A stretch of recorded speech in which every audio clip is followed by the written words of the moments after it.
तो यहाँ क्या बताना चाहते हैं कि एक सतनाम की कीमत इतनी है, जिस विधि से हम बताते हैं तुम कितने साहूकार बन जाओगे।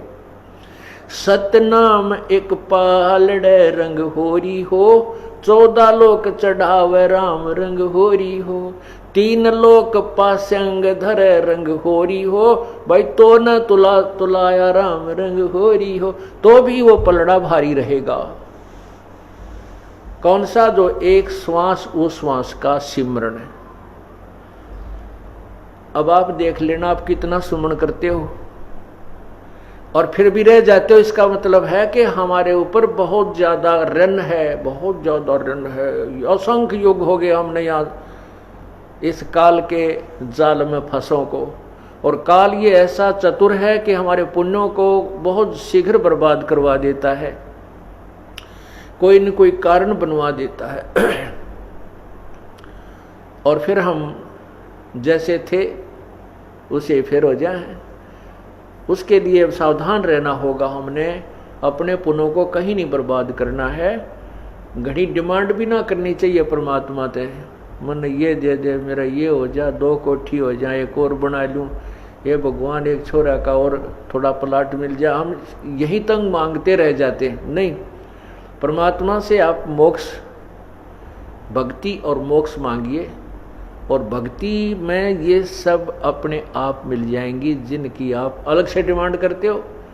जैसे किसान गेहूं बीजता है और उस किसान के पास अपना कोई पशु भी नहीं है, ट्रैक्टर से सारा काम कर रहा है, तो गेहूं बीजेगा किस लिए? कि वो अपने परिवार का पेट भरे। प्रथम तो उसने अपने परिवार की और अपने जो है जीवन रक्षा के लिए गेहूं की आवश्यकता है, उससे बचेगा जो सामग्री तो उसको बेचकर अपना अन्य काम वो करेगा।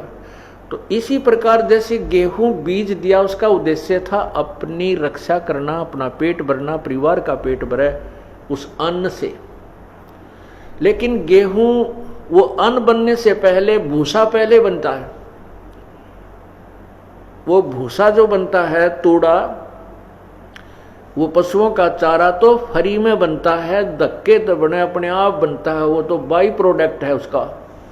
किसका? कनक का, गेहूं का। इसी प्रकार यदि हम मोक्ष उद्देश्य से भक्ति मांगते हैं प्रभु से, तो उस भक्ति के अंदर यहाँ के तुमने जो ठाठ बाट की आवश्यकता है वो तो आप मिलेंगे, बिना मंगे मिलेंगे, वो तो भूसा है यहाँ का।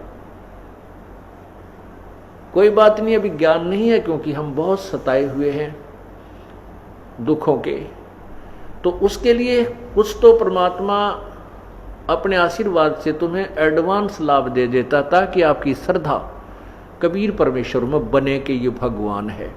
उसके बाद फिर कहता है कि पुत्र अब तुम खुद करो, बेटा बेटी अब तुम साहूकार बनो, तुम स्वयं मेहनत करो, इस नाम का जाप करो, इस तरह धर्म करो, ये पुण्य करो।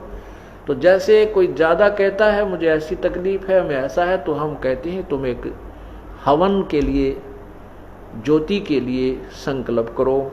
इसी को कहते हैं आप पाठ के लिए संकल्प करो, क्योंकि हम अपने परमात्मा अपने आशीर्वाद से तो आपको देता ही देता, उसके बावजूद भी आप इतने वीक हो चुके हो कि फिर भी उभरते उभरते समय लग रहा है। तो उसको कवर करने के लिए वो आपको बताया जाता है कि ऐसा कर दीजिए। लेकिन जो कहते हैं बिन इच्छा दो देत है सो दान कहावे, और फल बाँचे नहीं ताश का वो अमरापुर जावे। जैसे आप पुण्य करते हो या हवन के लिए, कोई भी ज्योति के लिए जो दान करते हो, ये सबसे उत्तम बताया है कि कोई बिना डिमांड के करना चाहिए, इसमें दोनों फल मिलते हैं।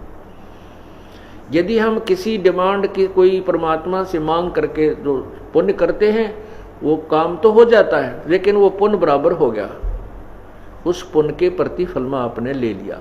और बिन इच्छा जो देत है सो दान कहावे, फल बाँचे नहीं ताश का वो अमरापुर जावे। जो दान आप करते हो सब इच्छा से कर्तव्य समझकर, जैसे गीता जी के 3रे अध्याय में लिखा है कि जो व्यक्ति परमात्मा के दिए हुए उस धन में से जो दान नहीं करता वो तो पापी, एक पाप खाता है।